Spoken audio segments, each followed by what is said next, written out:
forget everything you think you know about Zelda as the 40th anniversary of The Legend of Zelda explodes onto the scene. One genius creator named Cryzenx has put the series on another level. Welcome to GadInsider, your hub for the latest tech and gaming news. While we wait for next year's big budget movie, the Unreal Engine 5 remake of Ocarina of Time is the only thing fans are talking about. It's not just a facelift, it's a total ground-up rebuild that makes the 1998 original look like a dusty relic. The visuals are absolutely jaw-dropping. We're talking crystal-clear Zora waters you'll want to dive into, and dusty Goron hills that feel bone-dry. Every menu, lighting flicker, and sword swing feels brand new. Cryzenx has flexed its capabilities by posting side-by-side comparisons on YouTube.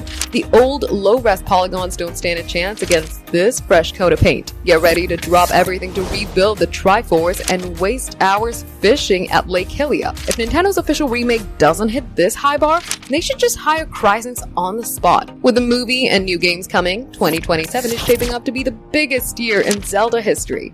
But let's be real, Nintendo is missing a trick. It's been 28 years, but where's the horror? Imagine a zombie tie-in called The Legend of Zelda Undead Nightmare. Redeads everywhere and Link fighting for his life? It practically writes itself. Nintendo, the clock is ticking and the fans are hungry for more. This is a new era for our favorite hero, and it's never looked this good. Grab your Master Sword because Hyrule has never been this exciting. For more updates, subscribe to GadInsider, like and share the video, and don't forget to press the bell icon so you never miss any update.